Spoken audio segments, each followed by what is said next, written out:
Good morning, everyone joining us in this room, and good morning those joining us online, and those in Malawi. Good afternoon, Maswira Bwanji.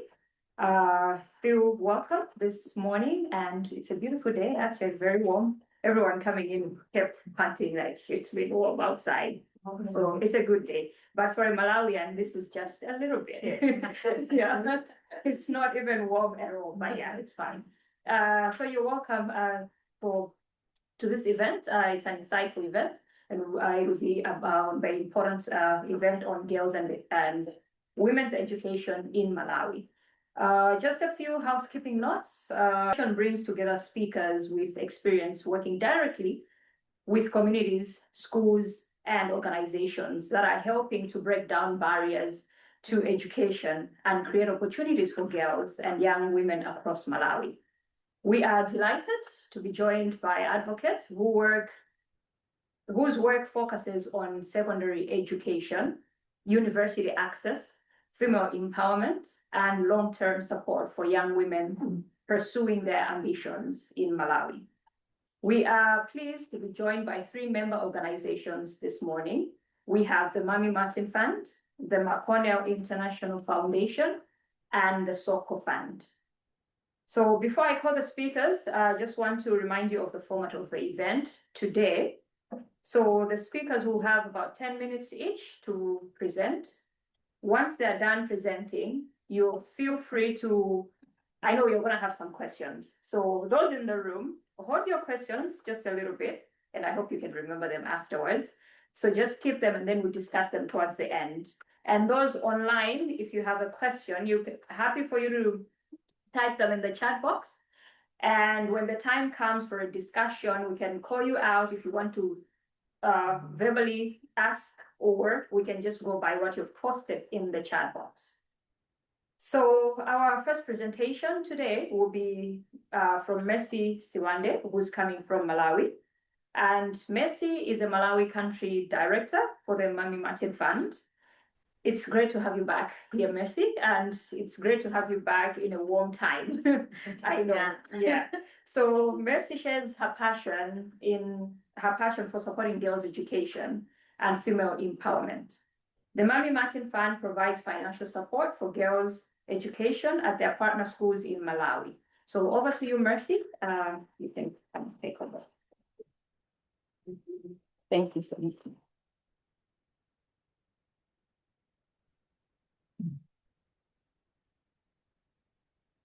So yeah, Mercy Sibande, the Malawi country director for Mamie Martin Fund. I live in Mzuzu in the north of Malawi. Our mission as Mamie Martin Fund is to support girls' education in the north of Malawi. So as the director for Mamie Martin Fund, I visit schools each term.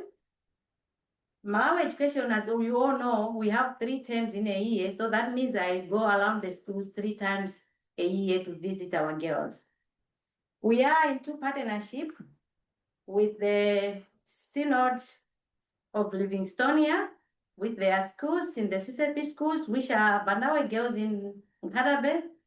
And then we also have Karonga Girls CCP School up north in Karonga, and Elangeni CCP in borders between Kasungu and Mzimba, but it's in Mzimba district.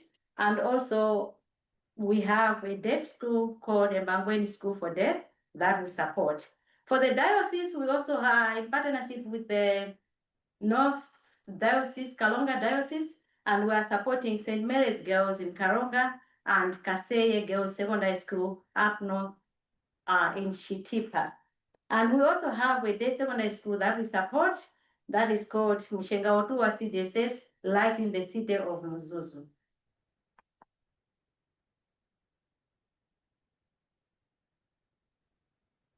Yeah, so there's the map on the schools that we support in Kalonga, Shitipa, Nkatabe, and also around Mzuzu. Now I would like just to give you a brief explanation on what I do as my role as the director for Mamie Martin Fund, I go around the schools to check if the girls that are on the Mamie Martin are at the school. You know, sometimes it can happen that if we are not going physically to check, we can be told that the girls are at school when they are not there. So we are supposed to go there and check on the ground if we have those girls light at the school. So that's what I do, and I can assure you that we have sometimes met those problems that I'm at school and visiting, and we find out that some girls are not back at school. So I need a deliberate initiative is taken to call the parents or the guardians to find out why this girl is not yet at school when her friends are at school. And you hear stories to say maybe they're not at school because they do not literally have transport money to bring them back at school, especially for the boarding schools. So then we, through the support that we use, we pay fees and we also pay other necessities for the girls. The other necessities include things like transport money for those who do not have transport money. So my visits are really important that I should be at school, because some people don't tell me to say they don't have transport, so that we help them with the transport so that they go back to school. So when I go there, I find if the girl is not there, we'll call and find out if it's transport, then we sort out that issue so that the girl should be back to school and learn with her friends in a good time. And we also provide things like school uniforms, reusable sanitary wear, which we have entered into an agreement with an organization for in Katabe that issues out the reusable sanitary wear that we give out to our girls. It's a local organization, so in another way we're supporting another local organization as we buy the reusable sanitary wear from them, which we replace each and every year. We will give them once a year and we replace it in the next year. These things have helped the girls to be comfortable at school. You know, our girls are girls from backgrounds that cannot, if they cannot manage to pay school fees, literally they cannot manage to buy these other sophisticated cards that we have on the market because they have no money to buy those items. So before we went into this partnership with this organization that provide us with the reusable sanitary wear, some of the girls used to use old methods that were used by our grandparents, and in so doing, some were ashamed to be among their friends and using these old methods to make themselves comfortable during menstruals. So coming in of the reusable sanitary wear has eased the burden of menstrual shame, and now they are school free and comfortable enough to continue with their education. But also, this funding comes from the fund that we call Ready to Learn Fund. And the Ready to Learn Fund, apart from the reusable sanitary wear that we provide, also provide sometimes uniforms to those who do not have school uniforms. We have an example that's literally, we saw a girl in the third year putting on a torn uniform, very torn, that the skirt was not in good condition, but she had no other uniform, so she had to put on this one. And then when we asked her what's going on, she said she cannot manage to buy a new uniform. The uniform was bought when she was in the first year, but she continued wearing it in that state. So we had to replace her uniform using the Ready to Learn Fund. Sometimes even the first year girls, when they just come in, you know, we have said there are girls from poor backgrounds, some are from average earning families that the support for basic needs, they just get a little support that cannot afford to cater for everything that they need. So they come to school without uniforms. Maybe the term is about to finish, she still has not bought uniforms. So you know how it feels like to be just you in your own clothes, and not even good clothes at that matter, and your friends are in uniform and they are looking a bit unique. So the uniform helps that she should blend in and look the way the others are looking. So we provide that as well if someone has no uniform. We provide school materials like notebooks, calculators, math sets to those who cannot afford to buy. So all those things are coming from the Ready to Learn Fund that we we use to buy those items and give the girls that cannot have that. You know, they need notebooks to copy in notes from the class. They need calculators for their mathematical calculations, and also geography. Sometimes in the labs and other places they need those things. The math set is important also for exams, mathematics, and other subjects that needs that. So that's that. And above it all, my visits allows me to meet the girls. Sometimes these girls, they have a lot of burdens, emotional, psychological, that they fail to open up to the teachers, sometimes to the head teachers. But when I come, they are there and they ask for a private talk with me, and we sit down, we talk issues out. Those issues that I can manage to help with, we talk and we help each other. Those issues that are beyond me, I ask for consent if I can refer them to outside support. Maybe the school can manage to, even when they go home, maybe we can direct them to go to social workers or to one-stop centers in hospitals where they have this, so that they can get help from those professionals. But I personally, I do chat with them and give them the support that I feel like maybe they need in terms of the talks and all that can ease their burdens that they have, apart from us paying school fees and other needs that they have. So my visits, I feel like, and the girls really feel like it helps in a long way to solve these issues at least. I can talk of one time that I visited a school. I won't be mentioning names, and this girl had a huge burden that she had an uncle at home who was pestering her and forcing her to have some kind of sexual relationship with her. And this thing was really weighing on her head that she had no one to talk to. But when I went to the schools, we had a good chat and I directed her on what to do. I also asked for her consent if I would talk with the matron of the school so that they can give her proper advice on what to do on the situation that she was passing through. So you see, some issues might, to us as grown-ups or people who have met a lot of issues, we might feel like it's nothing, but to them young girls, it's this big thing that if they don't talk it out, they might lead to them failing to access their education well, and it might impact on their academic success. So that's what we do when we go to the schools. Yeah, so I will not go much on where the funds come from, but there we rely on regular donations from different people, especially here in Scotland. Your help is really appreciated, and it's the one that is used to get all these other issues that I was talking about, to be able to support this Malawian girl who otherwise would not have been at secondary school. Your help is very much appreciated.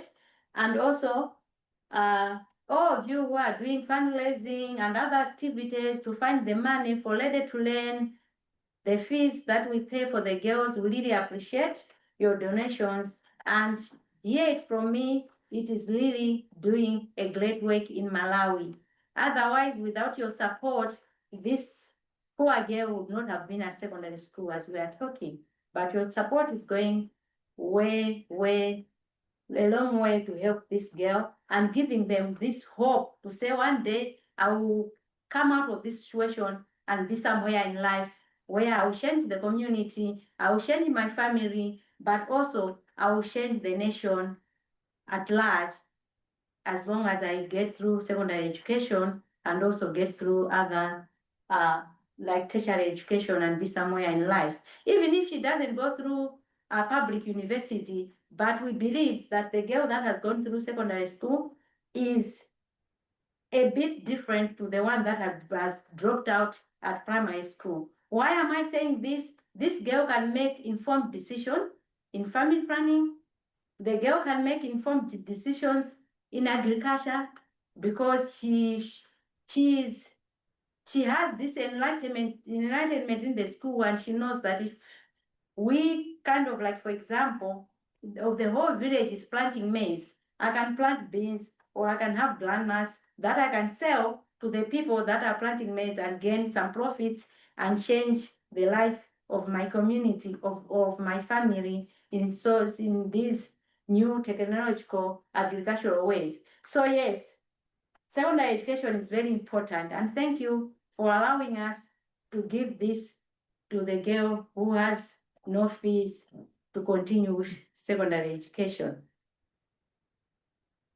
So the practical needs of our school girls, as we said, like notebooks, calculators, uniforms, some need body lotion, literally some even don't have a bar of soap. You can be thinking that how much does a bar of soap cost? But yes, these are girls that are coming from backgrounds. If I'm saying that even transport for them to be brought to school is a thing that is scarce to them. And with the rising costs of the fuel prices, transport prices have risen up in Malawi, and even other costs for the goods are all risen up. And for an average family to manage that is very tough on them.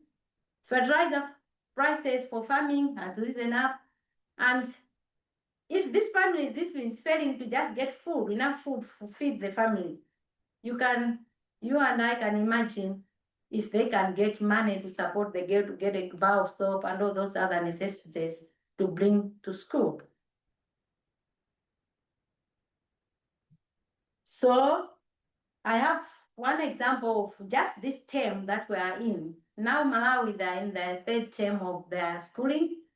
There was a girl, after 2 weeks, when her friends were back at school, they opened on 20 April, if I'm not mistaken. Yeah. It had taken 2 weeks and she was not back at school. And the mother called me to say, maybe you wonder, she thought I live at that school. That was in Bagwen School for Deaf. So she thought I stay at the school. So she said, maybe you wonder that my girl is not back at school, but I'm trying all I can. But I've only managed to get 20,000 for the transport, but the transport that she needed to bring herself back to school was 75,000. From Karabe to Mzuzu, then Mzuzu, she goes up to Gender, then Gender, from Gender to Mbangweni School of Deaf. So through the Lady to Learn, we managed to send the transport money that she should go back to school and join her friends after a 2 weeks absence after the school had opened. And last term 2, we had a Form 4 student who's doing very well at Elangeni, and we are really thinking that she would give us a single digit in her national exams at Form 4, this coming exams. She's really brilliant, and she was being supported by her grandfather, who was at the village in Lumpi, in the rural area in Lumpi. But while still at school, this grandfather got sick and he died. So the clan, the members of the family, called the head teacher to say, we just wanted to report that you should tell the girl that her grandfather is dead, but we are trying to find means to bring her back so that she can attend the burial ceremony and all the funeral ceremony at home.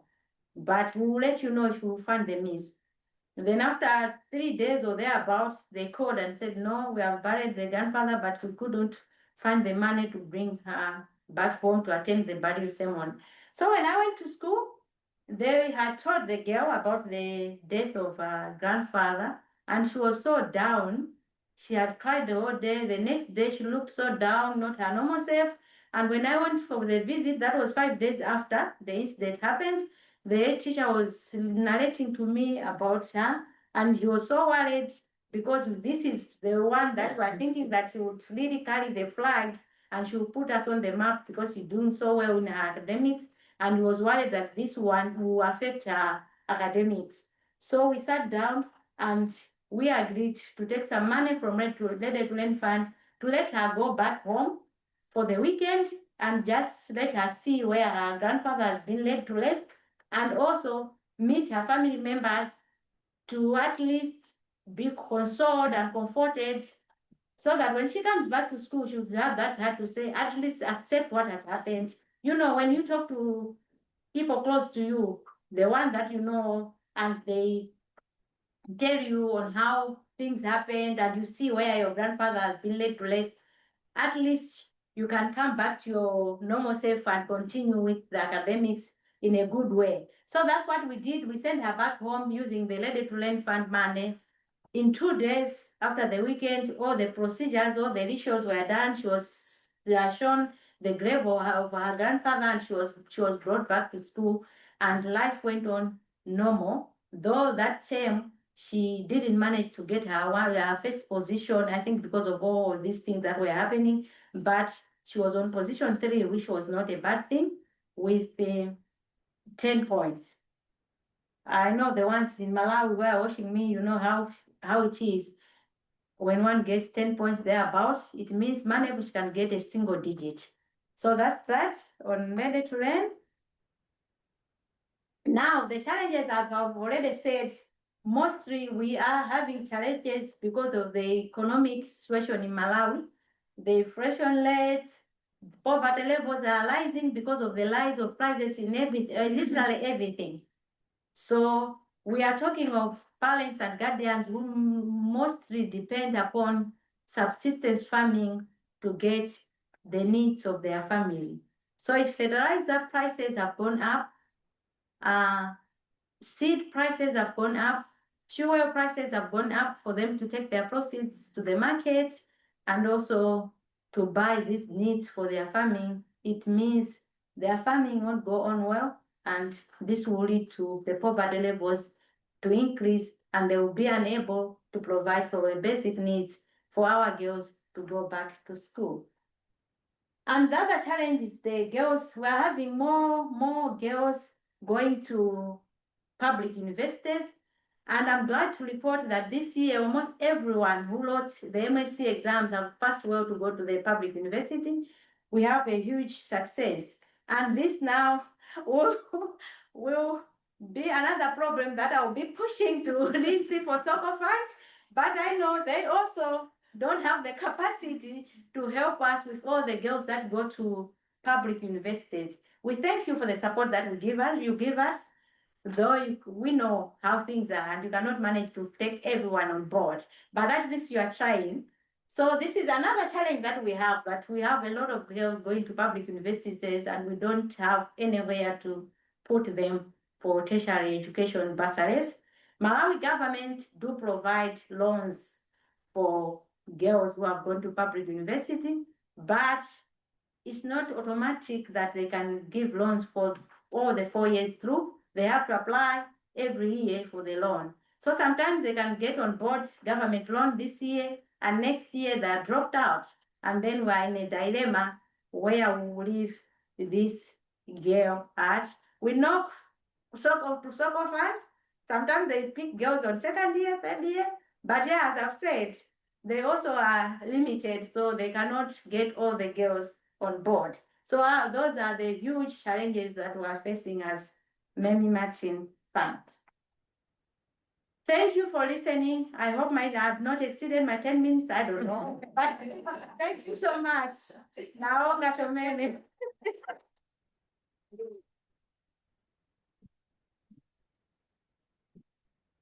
Thank you so much, Mercy. It was a very good presentation. And I think just to relate on a few, coming from Malawi, I am from Malawi as well, and I grew up in Malawi, came here for my university. I remember walking into the university bathrooms, toilets here, and finding sanitary ware just sitting like that.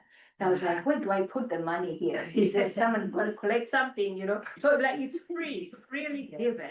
And reading one of an article by Malawi Peace Corps, and menstruation is the second cause of girls in Malawi missing school. So that's the an average of, in 10 girls, 1 girl is going to miss school in a month, and it's like 4 to 5 days. So it's really a big thing. And we thank MMF, what you're doing with the girls in Malawi and everybody else working behind that, making the reusable sanitary wares available for them. It's a really, really big thing. Thank you, Mercy.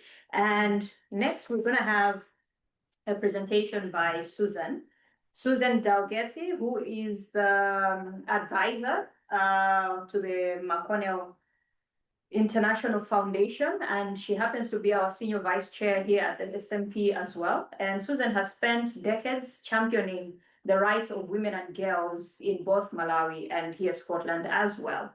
So through the McConnell Foundation, they also have a key Girls in School initiative, which supports over 200 girls in Malawi at the moment to access their 4-year education. So over to you, Susan, to talk us through more of that.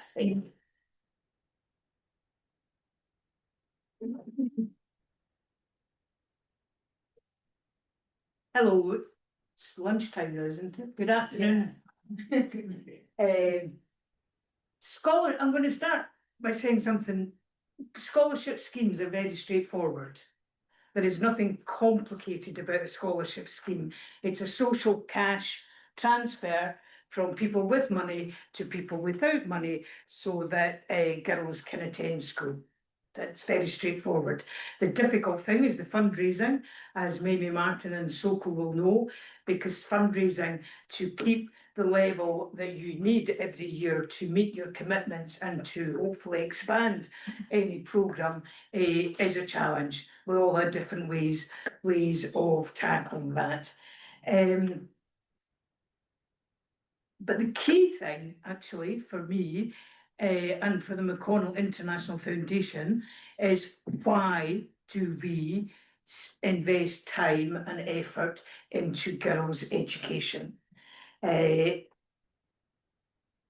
Girls are denied a secondary education for 2 reasons.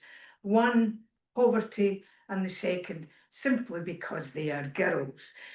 Culturally in Malawi, as it was here not that long ago, girls are considered, boys' education is a priority, girls less so.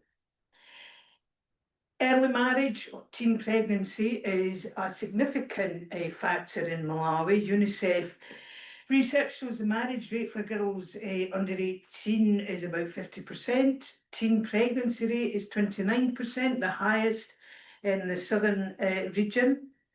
Of the girls lucky enough to get to secondary school, nearly 10% will drop out because of pregnancy. And as we heard from Mercy, even something as simple as having your period every month impacts on a girl's education.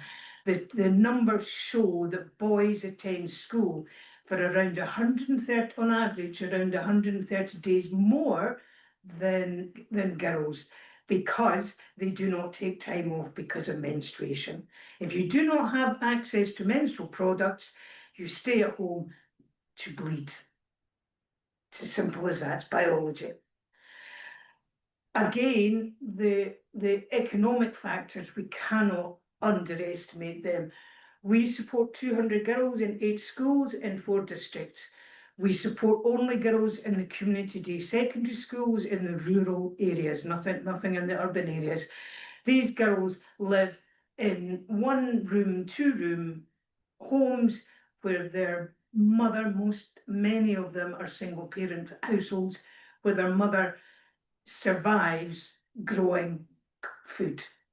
That's as simple as that. Any cash that is actually generated is needed for soap, for salt, for sugar, for the basics of life. Education for girls is a luxury.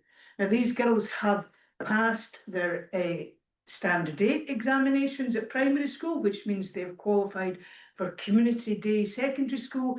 They are not academically at the stage to go to the schools such as the national boarding schools, but they deserve absolutely to get an opportunity at 4 years of secondary education. It costs around £120, 200 girls. This is at Namangazi Community Day Secondary School last October. 100 girls in Sliman Balaka, 100 girls in the Chisi and Zomba rural. We work with our partner is the Women Legal Resources Centre, WOREC. They are the leading women's NGO in Malawi, and we have worked with them since 2009 on various pieces of work.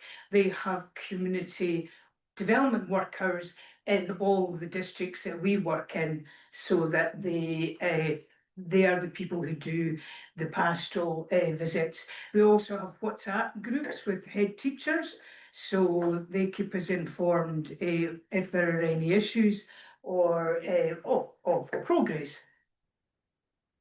And talking of progress, we've been running the programme since 2021, and so far, our objective is not, we don't gauge our success if a girl goes to university. It's an absolute delight if a girl gets a place at a public university, but that is a rare occurrence. So far, we've had two. A leader here in the yellow at Chimbera in Balaka, and the girls are quite happy for their names to be used and their pictures. A leader has got a place at Chancellor to study maths, and she hopes to be a maths teacher. She's in the process of applying for a loan. One of our earlier scholars, Sana, is in year 2 at Mizuzu University doing nursing and midwifery. She got a loan from the government, but as you say, you have to apply every year.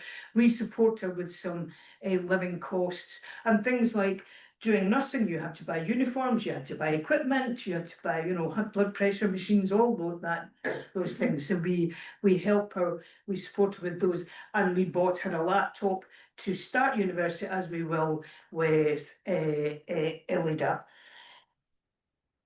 What we also do is every child deserves a second or a third or a fourth chance, And so what we've now started from last year, if a girl fails her year 2 national exams, and she's not then supposed to process onto year 3, we have negotiated with the head teachers who have checked with the district education officer. We will pay for them to stay on and repeat year 2 so they can resit the exams, and we are doing that for year 4 girls as well. Not every girl in year 4 wants to resit. Many just disappear, almost literally. They go off to Lilongwe or somewhere to work in somebody's house.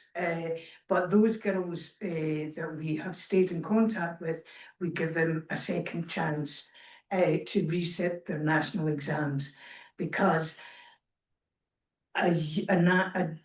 Malawi certificate of secondary education is a very valuable piece of paper, very valuable. Most of the girls that we support, their mothers didn't go to a secondary school. Their big sisters didn't go to secondary school. So they are the first in their family ever to have benefited from a secondary education. And even if a girl doesn't pass her Malawi certificate of secondary education in year 4, even after resitting it, she still has something that no one can ever take away from her. She has an education. She is better educated than most of the other women and girls in her community, and she will always be better educated. And the chances are that she will encourage her children and her grandchildren to go to school. So what the only other thing I wanted to say, because I say scholarship schemes are very straightforward. In the ideal world, we wouldn't have a need for them, but we do not live in an ideal world, and it's getting messier all the time. I think the thing that we always need to remember is the context in which the schools are operating and the families and the girls are living in.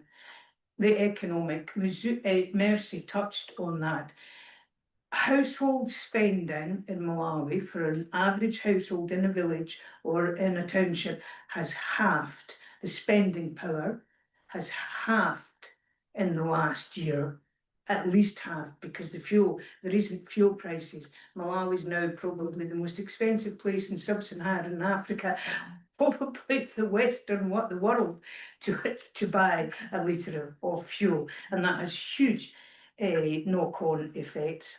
So the economy, we can never underestimate how fragile Malawi's economy is and how fragile people's daily lives are. Cultural, we cannot ignore that. Malawi's culture is within the villages is still developing. Girls are still seen in many communities that when they hit puberty, that's them, they leave school and they become mothers, they work in the household, they go off to Lilongwe and are maids, whatever. So we work through Walrick who have extensive experience in this. We work with the mothers groups in the schools and also with community leaders to emphasise the importance of a girl getting education. But at the end of the day, all we can do is share our experience. It is not that long ago that particularly working class girls in Scotland would leave school at 14, at 15, at 16, depending on what year you were in, simply because higher and further education was not for them. So, you know, there's a long road ahead there. We did a focus group with Cowlitz School, which is in Nachisi, deep in the rural area, beautiful setting. It's a relatively new secondary school. It's only been, this is its 4th year. We have 25 girls in year 3, but the head teacher, when the school opened 4 years ago, there were 30 girls in year 1. There are now 5 in year 4. So that is the context that you operate on when you're working with the community day secondary schools. We did a focus group with the girls asking them what they would be doing if they were not at school, and several of them in Chichewa, but charity, because my Chichewa is not great, they said quite bluntly, without embarrassment, that they would be selling sex to older men to earn money to help their family. That is the reality of life in many of the villages. Poverty is the.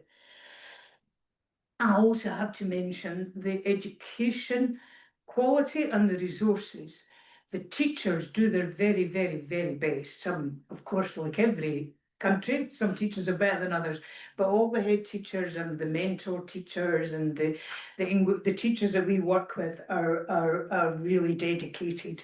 Never forget that these girls are studying and sitting examinations in a foreign language. Their mother tongue is well, ours, Chichewa up north, Tumbuka, Tonga.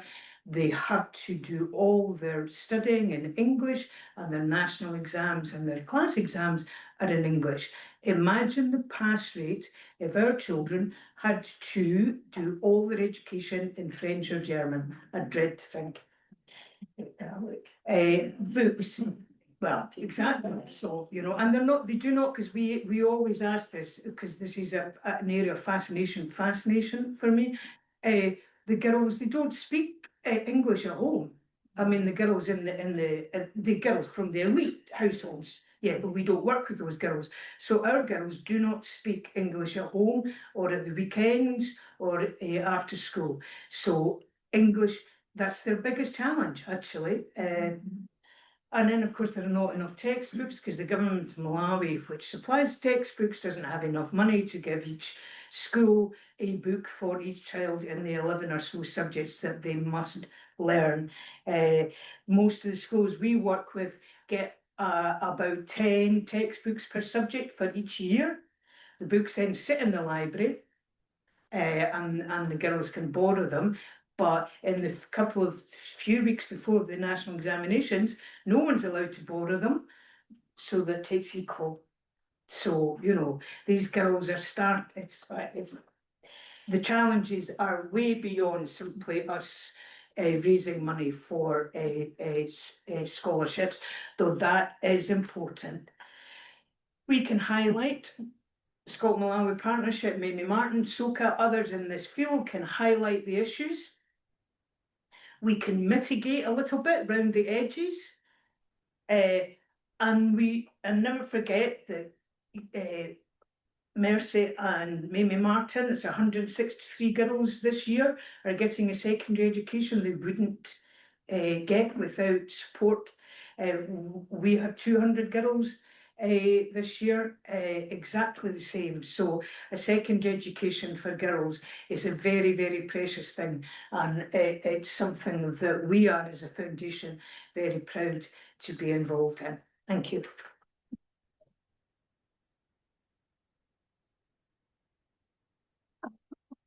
Thank you very much, Susan. That was really great to hear. And our next speaker is Lindsay Graham, who's joining us today. from the Soko Fund, and Lindsay is a co-founder, secretary, and the director of the Soko Fund. So the Soko Fund supports women from disadvantaged backgrounds in Malawi to access university education. So we have heard how the secondary education are being supported, but there's still a challenge between once a girl child has finished the Form 4, which is the secondary last year of school, into going to the university if they can't access government loans and everything. So we're going to hear from Lindsay and how he's supporting the girls and encouraging young women in Malawi to pursue their higher education while also providing scholarships and some graduate into employment. Thank you. Lindsay, over to you.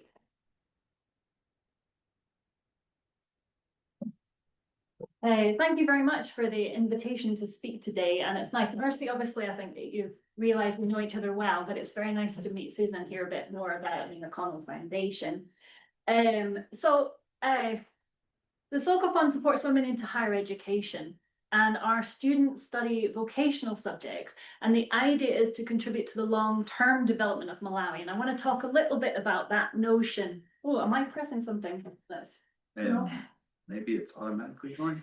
Oh no, is it? Hopefully not. Hopefully not.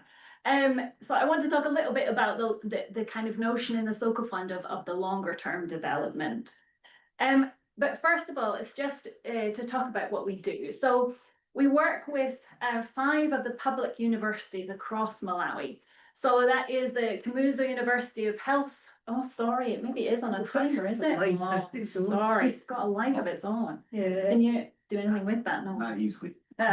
Sorry. Yeah, apologies to this. And so the Kamuzu University of Health Sciences, the University of Malawi, where Chancellor College is, and the Malawi University of Science and Technology, and MUBAS is the business university, and then in the north we also work with Mzuzu University.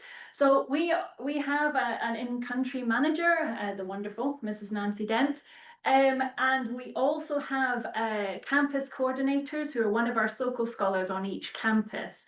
And that, I mean, Nancy, similar to Mercy, she travels around the campuses, but also it's very helpful having those campus coordinators who are speaking to their cohort on each campus, and that kind of helps us to be aware of what's going on.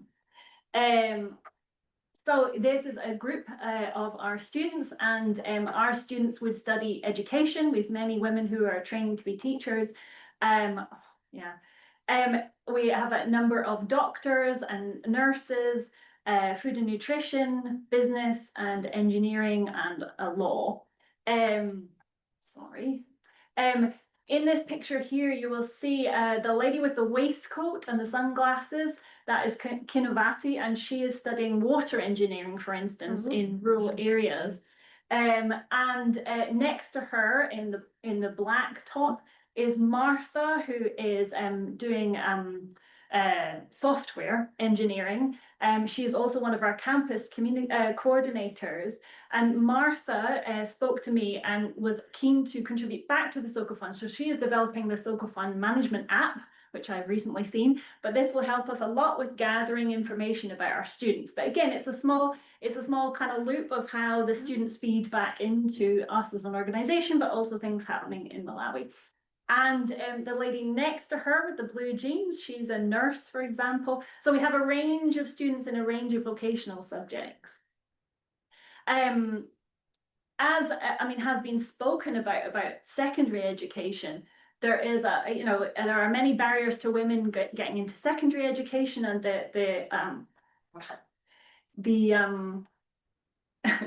the number of women accessing secondary education is significantly lower than boys.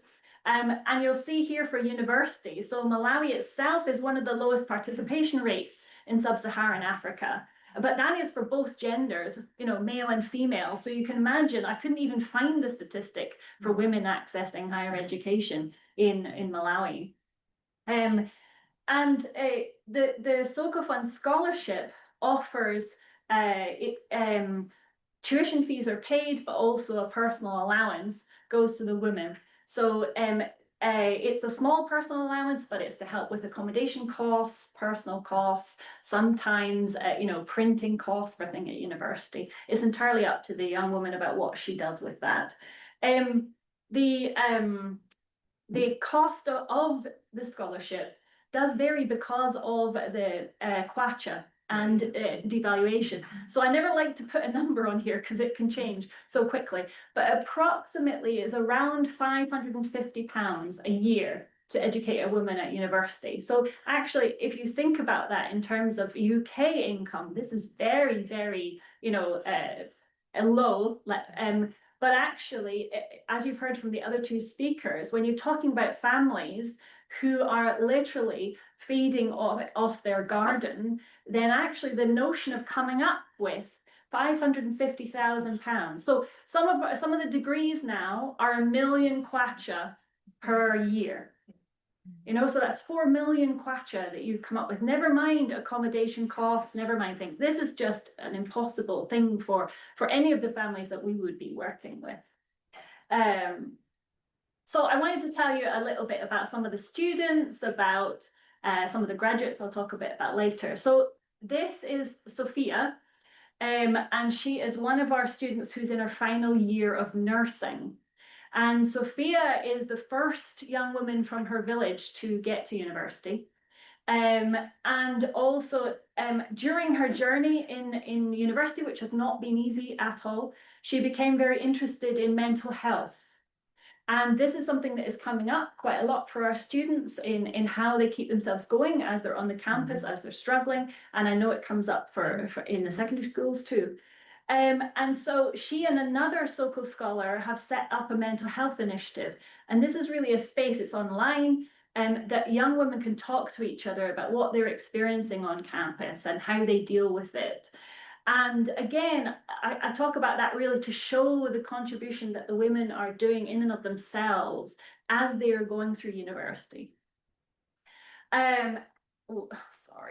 So, as I said, I want to talk a little bit about the development model or the idea of how the Soko Fund was set up. We are small, but it wasn't set up in an accidental way. So essentially, our tuition fees go directly to the universities. That is good for a number of reasons, because if the woman receives that money, there's a lot of pressure on her to do other things with it, and understandable when your family is struggling. But also, the one thing universities say to us is that they are constantly on the back foot about having money to deal with their students. And so although we are small, they know that that money is coming. So if we agree a student, and the way we work is if we agree a student, we take that student to graduation, as long as she passes according to the university standards.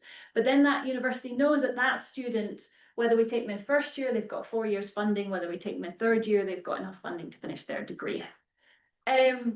We also very much believe in training the students in country.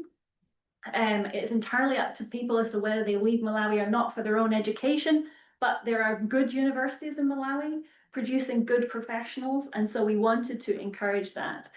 And the last point is a female focus, but I don't really, the other two speakers have spoken about that and the disadvantages that women in and of themselves have, and particularly women who come from a rural area.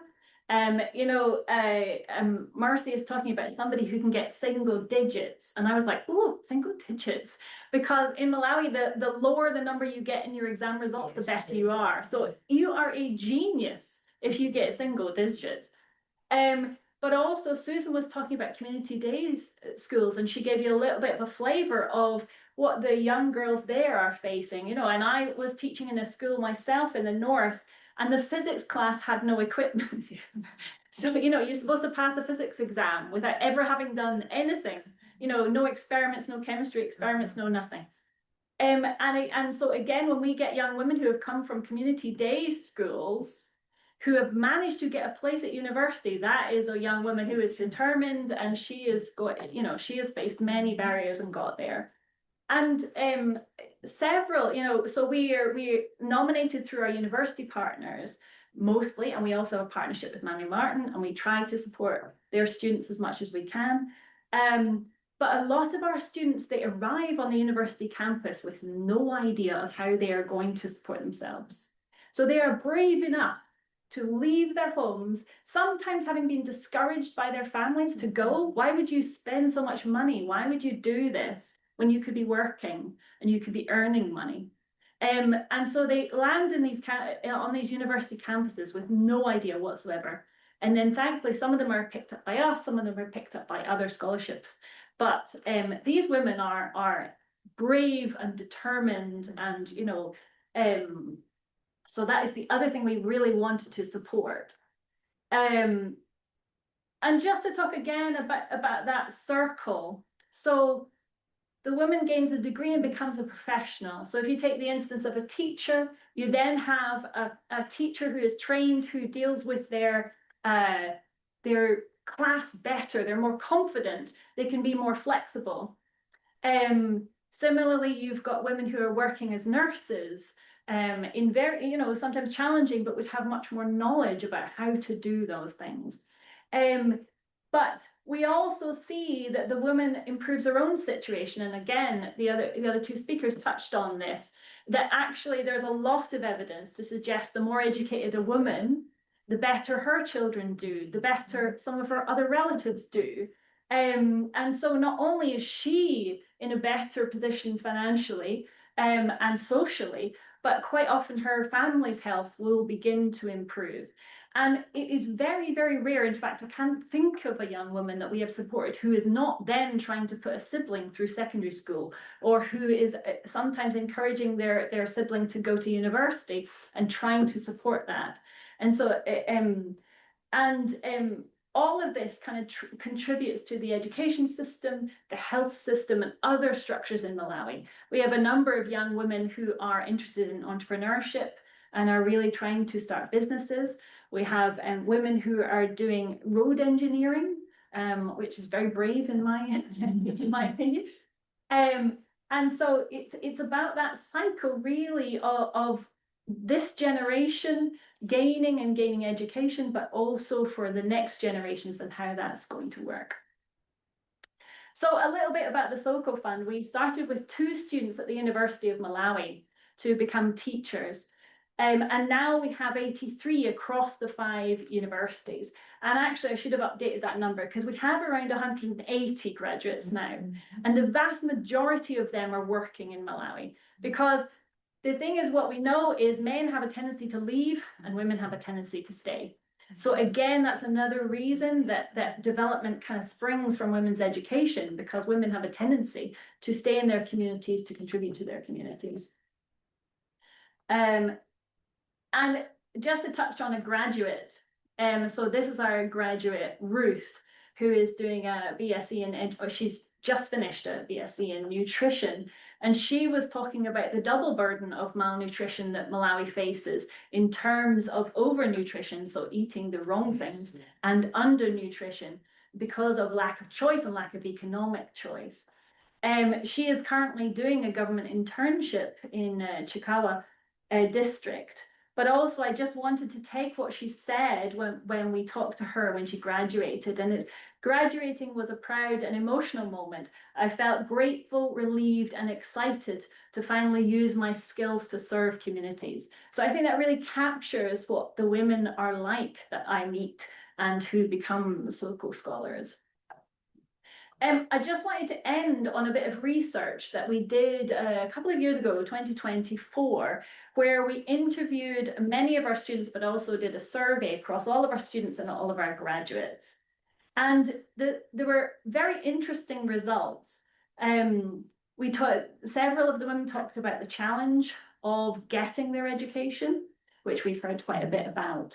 And, Sophia, for instance, she was telling me about how before she started at university, if she was to say anything, at a kind of group meeting in her village, then she would be ignored. Whereas she realized now that she's in her final year at school, at university, and she went back, that people were starting to listen to her. They're starting to recognize that she was educated and she had something to say. And that was very interesting to hear. The PhDs, This was actually, so before Nancy, our coordinator, we had a coordinator called Winnie. And I was talking to Winnie about the barriers that women face. And she said, oh yeah, there's so many PhDs. And it was put her downs. And this was men who said, oh, you'll never do it. You'll never manage to do that. That's far too hard. And I've always liked that phrase. So I always think of PhDs when people say to me, oh, why do you only support women? Why do you not support men? But yeah, PhDs is a good one. But one thing that came out of that research, there were benefits, such as that I've talked about, the health benefits, economic benefits, the fact that they put their siblings or other relatives through school. But the thing that came out most strongly was actually for a woman on a Soko scholarship, it gave her some form of confidence.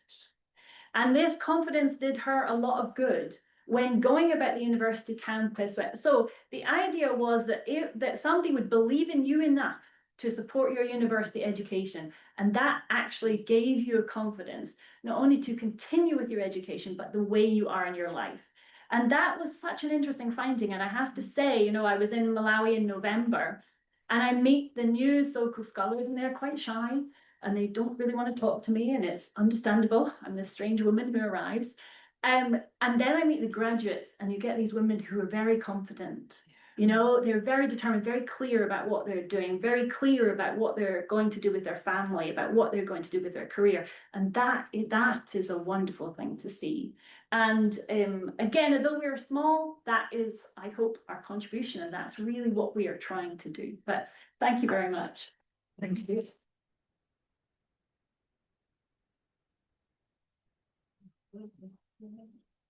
Thank you, Lindsay, for that. I think that was beautifully presented. We probably learned a few things as well, and to avoid the PhDs. To avoid the PhDs, it's a very cultural thing in Malawi, especially in the community areas where you get that quite a lot. They see a woman thriving, a man is going to come with his PhD, yeah, and remind you belong in the kitchen. So thank you for that. So I'm sure we have some questions that would like to address them to our speakers. They'll be very happy to take up any. And for those online, you can put them in the chat or just raise your hand, and we are happy to point you out and to take up the question. Even in the rooms, if you have any, we're happy to do that. So we have one from Moira. So the microphone. Okay.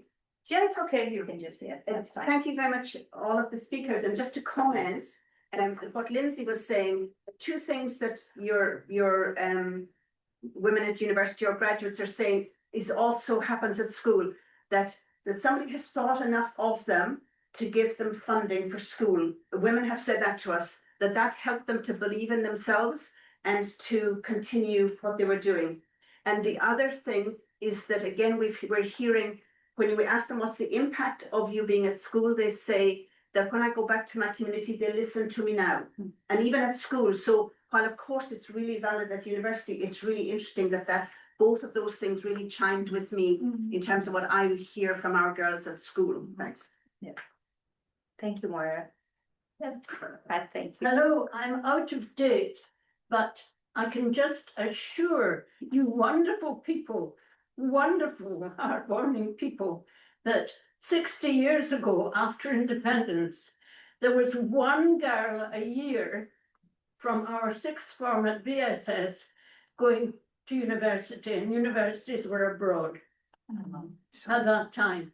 So there has been progress made, and I'm so proud of you all supporting the girls.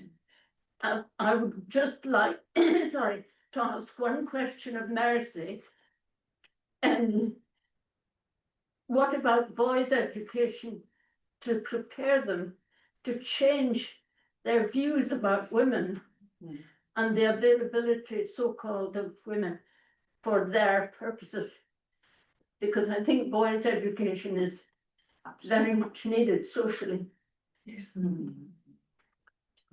Yes, that's really important. And maybe in the introduction I didn't say it. I'm married and I have 2 boys. Anyway, I questioned God, but He decided to give me boys. So yes, boys' education is really important.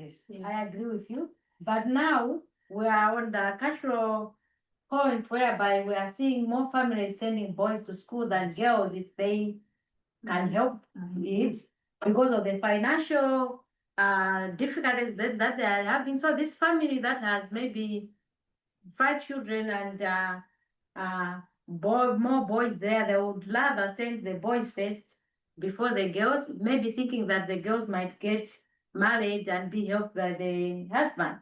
That is actually mostly happening in the rural areas. But it is really important to educate a boy child as well. And I'm trying to do that with my boys anyway.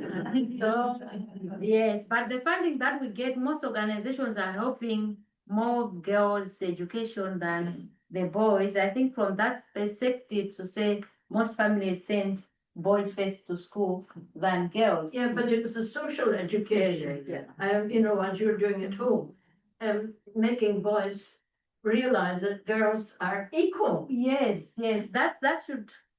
I think there's awareness things going on that people are talking more into, that we should kind of like put girls and boys on the same plate, like 50-50.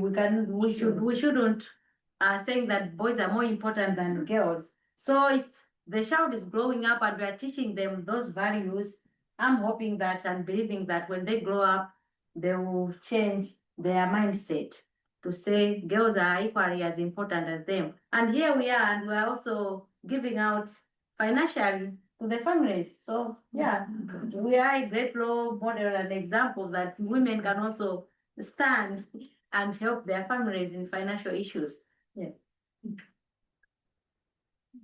Thank you, Mercy. Any other question in the room or online? Any question that you might have? There's one from There's- Emma for Lindsay. There's one for Emma, yes. Yeah. More of a request from data. Yes, I can share that. Yes, yes. Perfect. It is true. It's very hard to locate up-to-date information. On anything, Yeah. and it varies from Yes, donor to donor. that's very true. That's true. Any other question?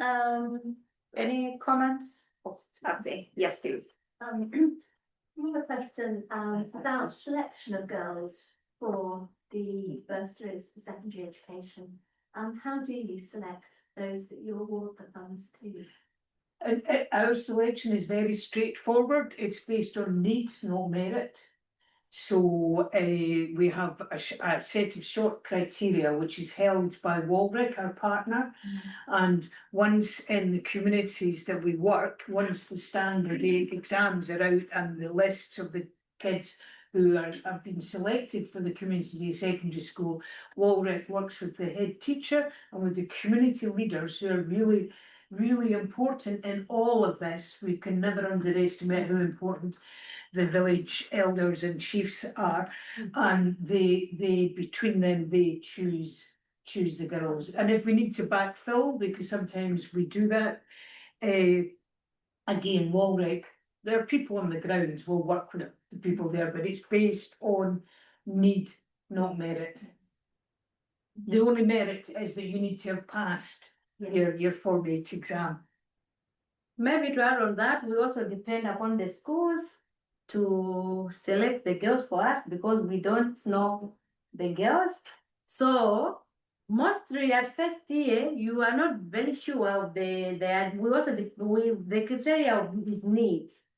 We prioritize those that are more poor than the less to put them on our Mamie Martin bursary. So we depend upon the schools, but the needs most times are seen more when as the years they go on their years of secondary education. So we are flexible enough to allow them to come in any other year that they are. So I've seen that, especially in the 3rd year of the secondary school education, they know them more, and then they can pinpoint that this one is in need of support. So it goes really well than on their first day of coming to school. You need to be able to be flexible. One of our schools in Salima district 2 years ago, first year girl, her grandfather, who's 91, and her guardian came to the head teacher and said, we can't afford the school fees or the uniform, because the uniform is compulsory in community secondary schools.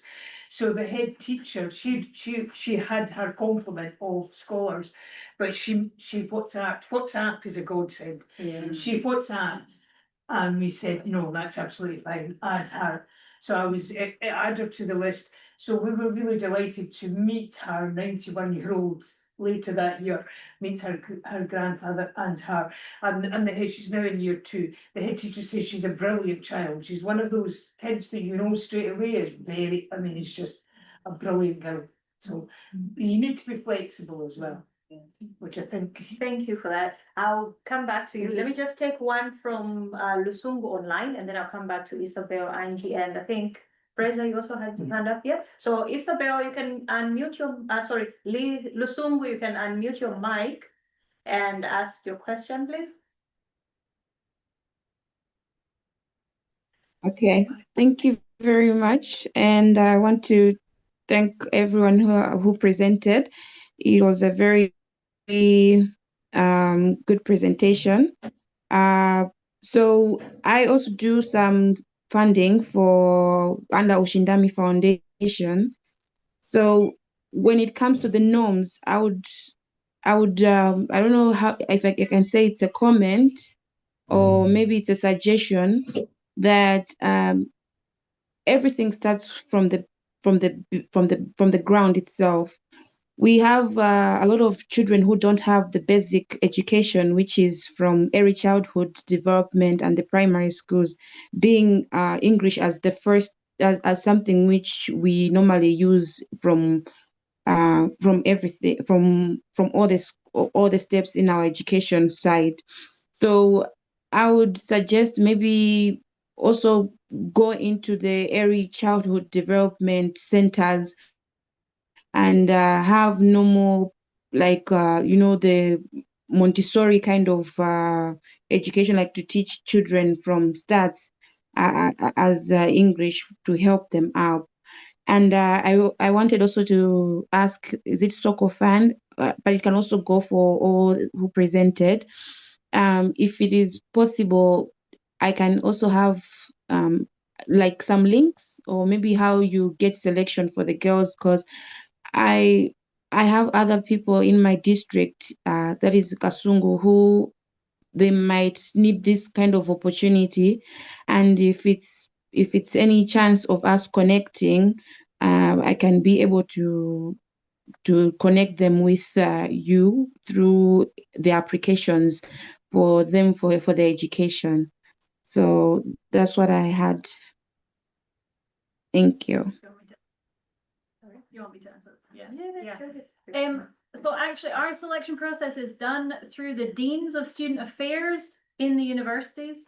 So a young woman has to have an offer of a place at one of the 5 universities that we work with. But also it does usually come through the dean of student affairs, except if we have a partnership with an organization such as Mamie Martin. And there's a number of reasons which I might not go into here about why that is. But if you had a student who had got a place at the public university, I would recommend that she go to the Dean of Student Affairs and ask about scholarships and mention the Soko Fund. But that would be the way that she would be nominated to us.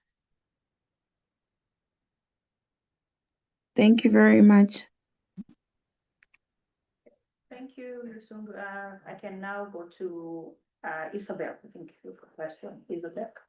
This is a confirmation question in the first instance.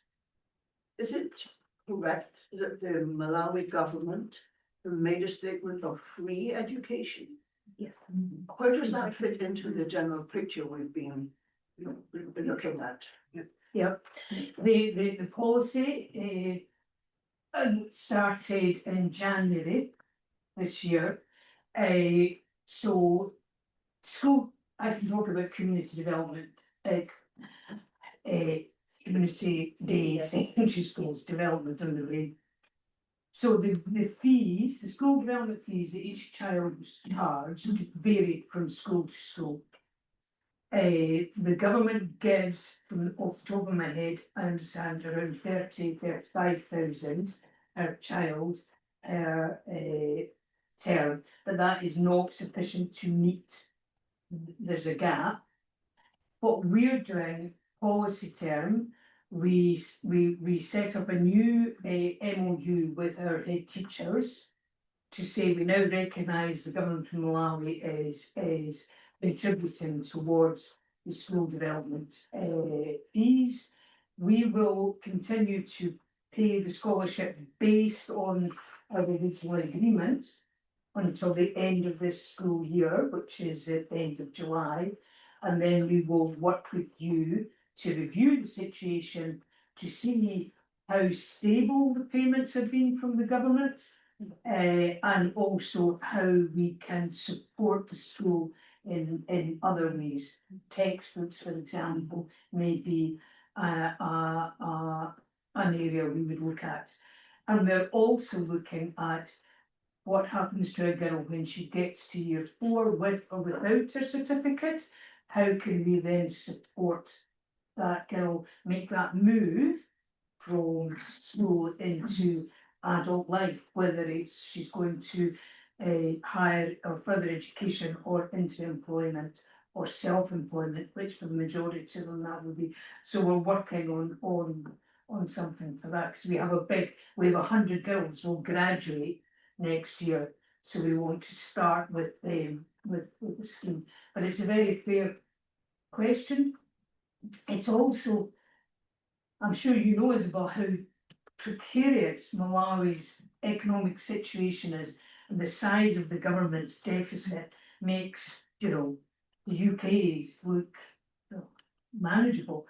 In the past, the government was supposed to give the Ministry of Education each community secondary school resources every year, and every year they had teachers with your budgets, send the budgets in to the Ministry of Education, and they disappeared because the money didn't arrive, because it wasn't seen, because the Ministry of Education didn't have any money. So whether or not this new scheme is sustainable, no one knows. So we just we take it term by term, year by year. So that is a good question. I think just to add on that, it's only for day students. Yes. So if it's a boarder, they are paying the full fees, for boarding school, boarding facilities, the food that they have to eat at the boarding school. Yes. And they are very expensive. We only have one community day school that has a hostel for girls, and it is around $200. I say dollars because we get support from an American foundation for this. So it's $200 a year for the girl. Now, but the good thing is the girl gets, as well as a safe place of safety during school terms, she also gets 3 meals a day. Most of our girls turn up at school not having had breakfast. Quite often will not have lunch. And then the one meal is after they leave school, walk 5 kilometres home, and they'll get some seaman greens. So the hostel fees are not covered.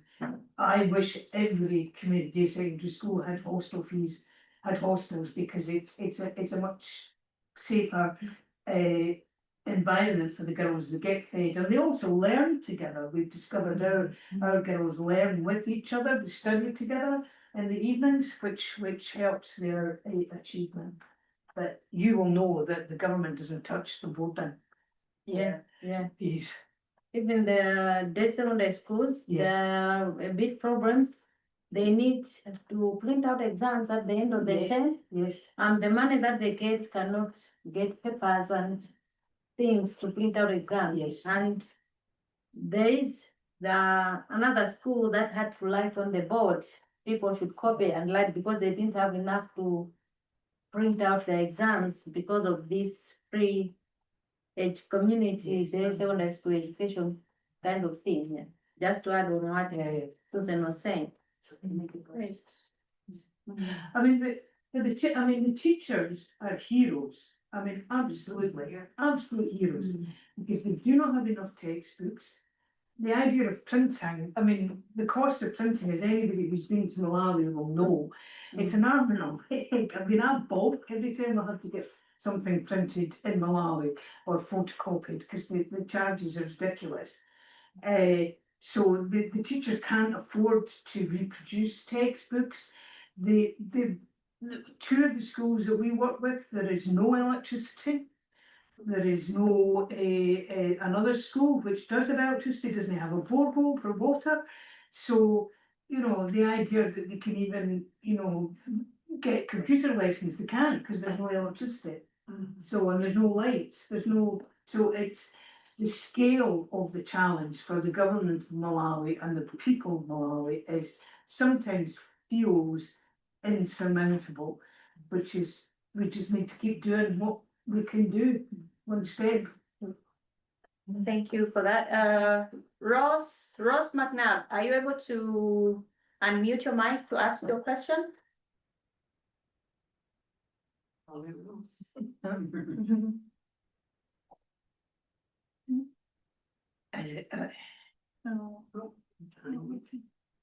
We can't hear you, Ross. Micro. Oh, there we are. Is it maybe a mic? He's unmuted, but not here now. Yeah. If you can read that his question. Yeah, I think I can read your question because we can't hear you, so that's fine.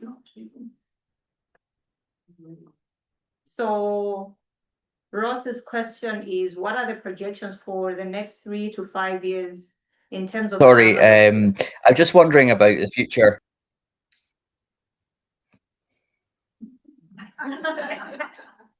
Yeah. Is that So? Yeah. Do you want? Well, the truth to that question is, I'm not sure, because as ever, it is entirely reliant on fundraising.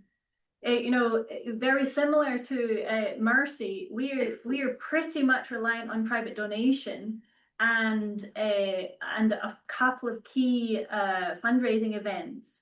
But we are just trying to maintain the number of students we have, so around the 80 mark. We always had an ambition to get to 100, but it's becoming more challenging to do that. So we hope to maintain the 80, around the 85 really, that we're trying to do. So out of that, we usually have about 15 to 20 who graduate each year, so you can kind of see the numbers. Well, we're similar. We have 200, so our plan is to maintain that over the next 3 to 5 years. The big issue, the first big challenge we will meet is the end of next year, when the cohort of 100, which is part funded, match funded by an American charity, when it ends, when those girls graduate. So we need to we hope they will help support us to recruit another new 100 girls, but you know, that's, as we all know, either fundraising or grants and foundations. Who can tell? I'll leave this to Angie. Answer that one. Roll them up. Yeah.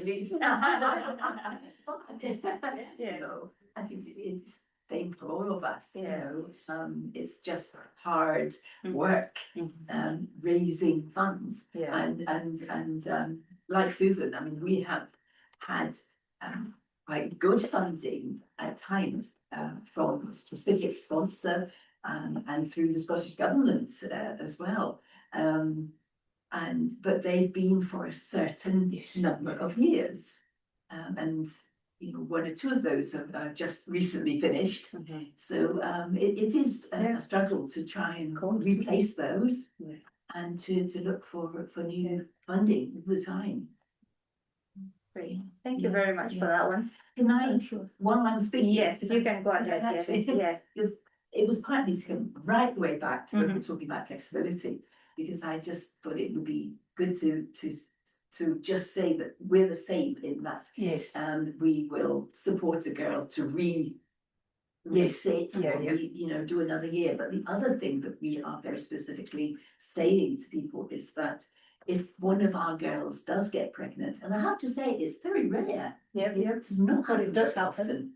But in the 1 or 2 Yeah, girls that I've been aware of, we will always offer her a place. Yeah. Once she's had her baby, she can come back, we With- negotiate yeah. with the school Yeah. and make sure she finishes her education if possible. That's, yeah, I met one of our babies. Oh.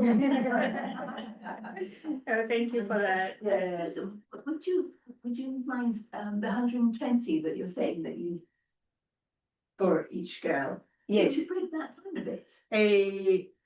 That covers everything. It covers our administration costs. Yeah. It covers the fee because we Yeah. pay Warwick.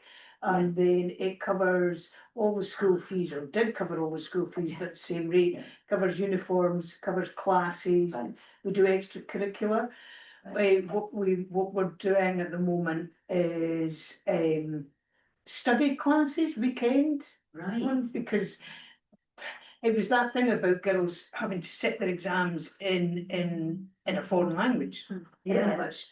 So we talked to some of the head teachers. So what we do them in May, so they're in process. So the teachers, we pay a small honorarium to the teachers, and they Right. organise a weekend Okay. weekend study classes for the girls to come back into school to Mhm. get travel allowance, everything the usual, and focusing on English, maths, and just basic study techniques. But English and maths seem to be the 2 areas Yeah. where there is. That's interesting. And you touch on things that we talk about, wishing we could do.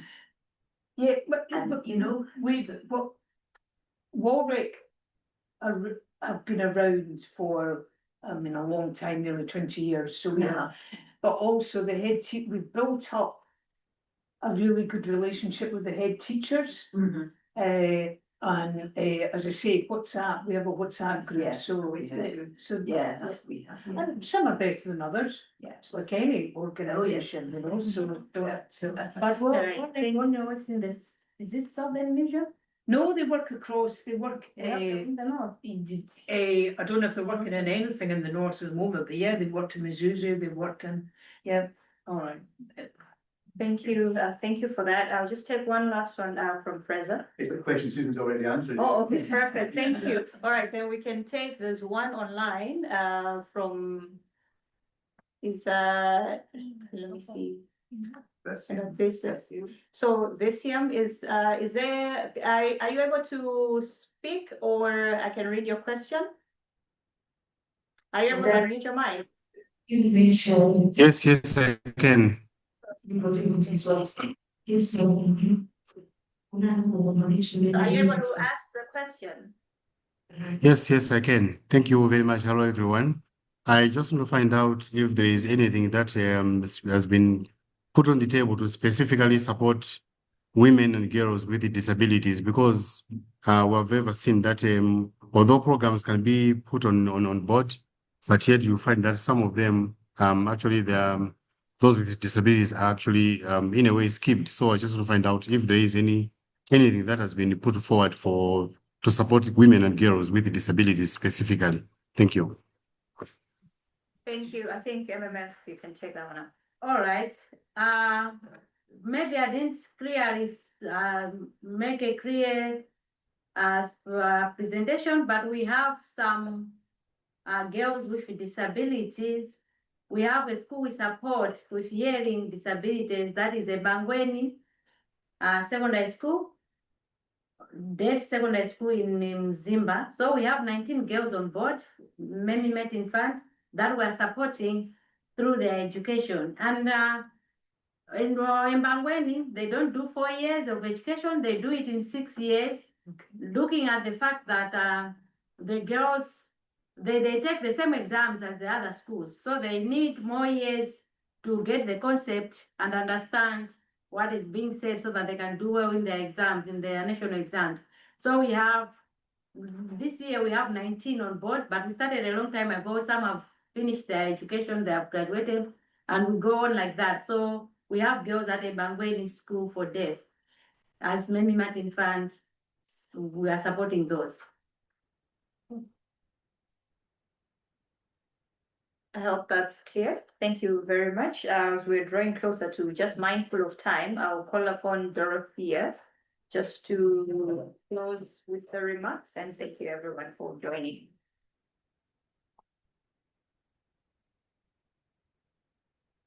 Thank you, everybody. Thank you, Marcy and Susan and Lindsay for your presentations, and Nasim for expertly chairing this meeting.